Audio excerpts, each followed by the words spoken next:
Bismillahirrahmanirrahim. Assalamualaikum warahmatullahi wabarakatuh. Alhamdulillahirrahmanirrahim. Pertama dan yang paling utama, mari kita panjatkan puji syukur kehadirat Allah Subhanahu wa Ta'ala yang telah memberikan nikmat dan kesempatannya. Terima kasih atas waktu dan kesempatannya untuk saya menjelaskan dan mempresentasikan materi metodologi penelitian. Sebelumnya perkenalkan, nama saya Eva Alma, NIM 1862201007 dari kelas akuntansi 6 SIP 2 pagi, di mana kali ini saya akan menjelaskan tentang uji validitas dan uji reliabilitas beserta tutorial pengolahan datanya. Nah, namun sebelum menjelaskan cara pengolahan datanya, izinkan saya menjelaskan terlebih dahulu tentang uji validitas dan reliabilitas itu sendiri. Nah, apa sih uji validitas? Uji validitas adalah uji yang digunakan untuk menunjukkan sejauh mana alat ukur yang digunakan dalam suatu mengukur apa yang diukur. Nah, menurut Ghazali pada penelitiannya pada tahun 2009 menyatakan bahwa uji validitas digunakan untuk mengukur sah atau valid tidaknya suatu kuesioner. Suatu kuesioner dikatakan valid jika pertanyaan pada kuesioner mampu untuk mengungkapkan sesuatu yang akan diukur oleh kuesioner tersebut. Nah, suatu tes dapat dikatakan memiliki validitas yang tinggi jika tes tersebut menjalankan fungsi ukurnya atau memberikan hasil ukur yang tepat dan akurat sesuai dengan maksud dikenakannya tes tersebut. Suatu tes menghasilkan data yang tidak relevan dengan tujuan diadakannya pengukuran, dikatakan sebagai tes yang memiliki validitas rendah. Untuk melakukan uji validitas ini menggunakan program SPSS. Teknik pengujian yang sering digunakan para peneliti untuk uji validitas adalah menggunakan korelasi bivariate person atau produk moment person. Analisis ini dengan cara mengkorelasikan masing-masing skor item dengan skor total. Skor total adalah penjumlahan dari keseluruhan item. Item-item pertanyaan yang berkorelasi signifikan dengan skor total menunjukkan item-item tersebut mampu memberikan dukungan dalam mengungkapkan apa yang ingin diungkapkan valid. Jika R hitung lebih besar dari R tabel uji dua sisi dengan signifikan 0,05, maka instrumen atau item-item pertanyaan berkorelasi signifikan terhadap skor total yang dinyatakan valid. Untuk langkah-langkahnya nanti saya jelaskan. Nah, untuk selanjutnya izinkan saya menjelaskan uji reliabilitas tersebut dahulu. Uji reliabilitas adalah alat untuk mengukur suatu kuesioner yang merupakan indikator dari peubah atau konstruk. Suatu kuesioner dikatakan reliable atau handal jika jawaban seseorang terhadap pernyataan adalah konsisten atau stabil dari waktu ke waktu. Nah, reliabilitas suatu tes merujuk pada derajat stabilitas, konsistensi, daya prediksi, dan akurasi. Pengukuran yang memiliki reliabilitas yang tinggi adalah pengukuran yang dapat menghasilkan data yang reliable. Reliabilitas atau keandalan adalah konsistensi dari serangkaian pengukuran atau serangkaian alat ukur. Nah, hal tersebut bisa berupa pengukuran dari alat ukur yang sama, tes dengan tes ulang, akan memberikan hasil yang sama, atau untuk mengukur yang lebih subjektif. Nah, apakah dua orang penilai memberikan skor yang mirip atau reliabilitas antar penilai? Reliabilitas tidak sama dengan validitas, artinya pengukuran yang dapat diandalkan akan mengukur secara konsisten, tapi belum tentu mengukur apa yang seharusnya diukur. Nah, dalam penelitian, reliabilitas adalah sejauh mana pengukur dari suatu tes tetap konsisten setelah dilakukan berulang-ulang terhadap subjek dan dalam kondisi yang sama. Penilaian dianggap dapat diandalkan bila memberikan hasil yang konsisten untuk mengukur yang sama. Tidak bisa diandalkan bila pengukur yang berulang untuk memberikan hasil yang berbeda-beda. Nah, untuk langkah-langkah membuat uji validitas dan uji reliabilitas menggunakan aplikasi SPSS, silakan simak video berikut ini. Nah, sebelumnya saya membuka dulu data yang sudah saya buat sebelumnya di Microsoft Word ya, yakni skor hasil uji coba atau tryout angket persepsi mengenai pentingnya organisasi IPM. Nah, ada 9 soal yang saya ajukan dalam penelitian ini. Nah, kemudian ada yang diajukan kepada 20 orang responden. Nah, 20 tersebut itu akan menjadi N, yakni N sama dengan 20. Nah, kemudian untuk pengujiannya, terlebih dahulu kita buka dulu aplikasi atau program SPSS versi 21. Nah, kemudian saya klik variable view, saya tuliskan item site 2, item 2, kemudian selanjutnya sampai item 9 ya.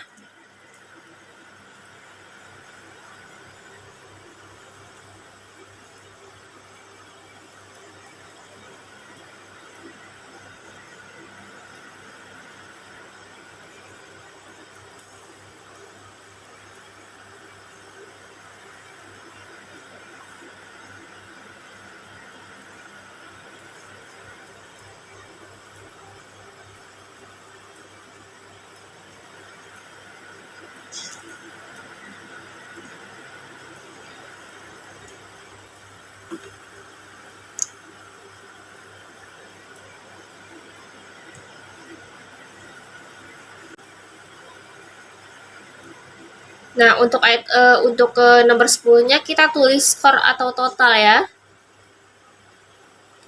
Nah, pada bagian desimal kita ubah 0 ya semuanya. Sampai nomor 9 kita ubah 0.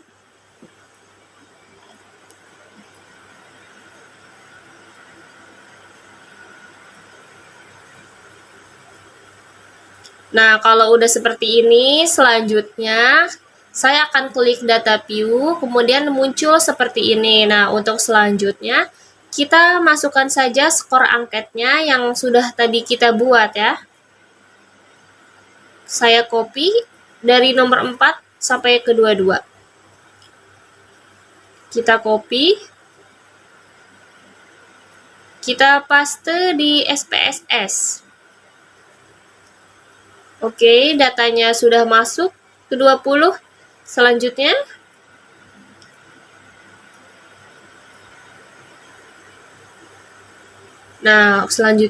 untuk mengujinya, kita klik bagian analis, kemudian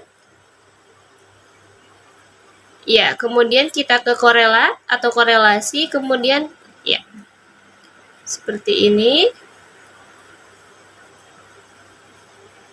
Nah, langkah selanjutnya pada bagian ini, korelati koefisien, kita klik person. Flaggingnya jangan lupa di checklist ya. Jangan lupa dicentang, kemudian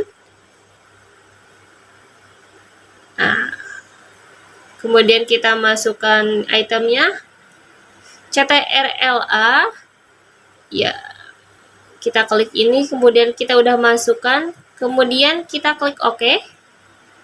Nah, ini sudah muncul output penelitian SPSS yang nanti kita akan lihat apakah angket tersebut valid atau tidak ya.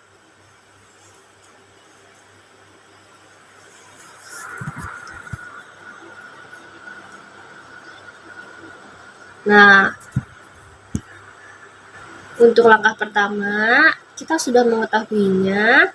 Untuk skor total itu sudah diketahui ya, nilai R hitung.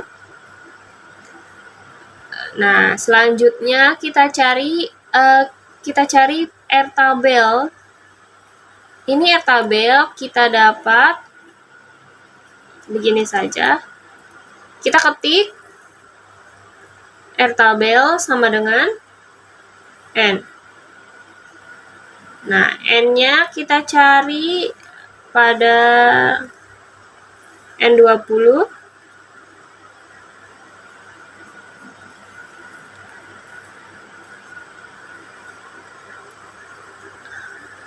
Nah, dicari pada tingkat 5% dari distribusi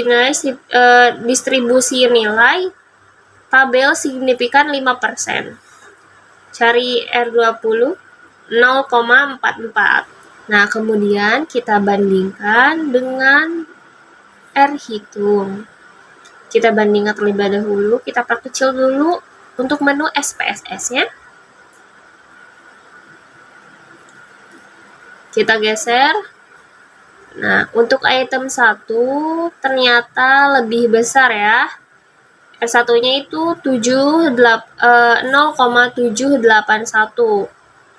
Lebih besar dari 0,444 untuk R1. Nah, artinya apabila lebih besar R-nya pada skor total tersebut, maka datanya dinyatakan valid.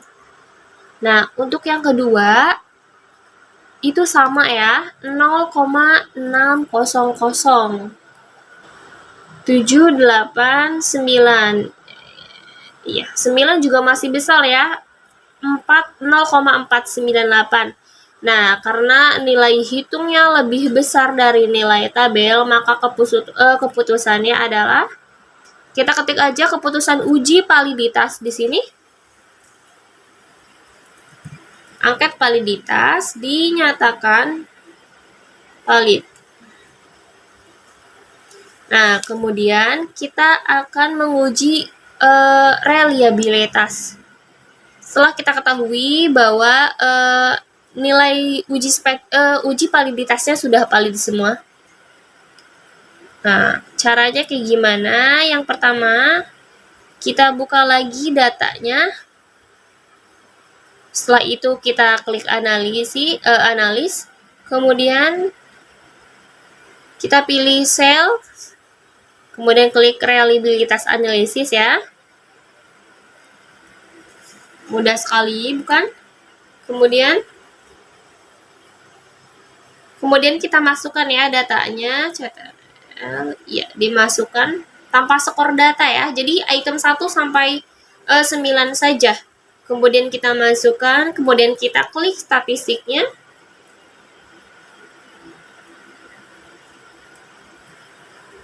Nah, kemudian kita kasih tanda centang pada bagian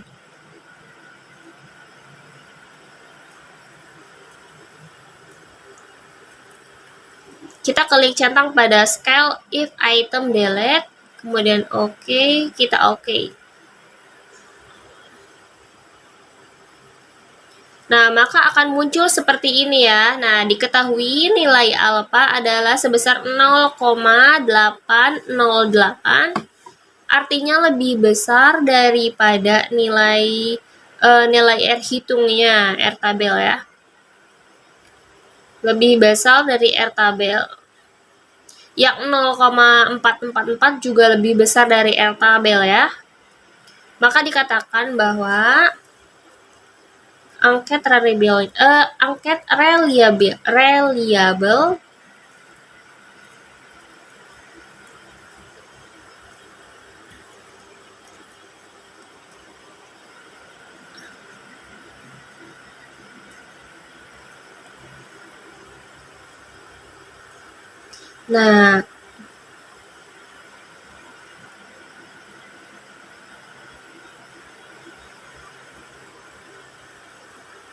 Nah, setelah kita melakukan pengujian tadi,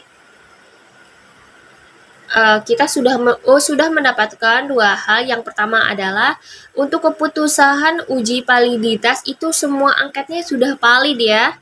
Kemudian untuk keputusan uji reliabilitas, yakni angkat reliabelnya atau konsisten. Nah, seperti ini outputnya. Kita lihat dulu uji validitas dan reliabilitas. Kalau disingkat dalam penelitian maka hasilnya seperti ini ya. Nah, kemudian ada nilai hitungnya. Itu nilai hitungnya direkap dari korelasi ya pada tabel yang sudah tadi kita uji pada aplikasi SPSS tadi. Nah, untuk kemudian ada reliabilitasnya ada data 1.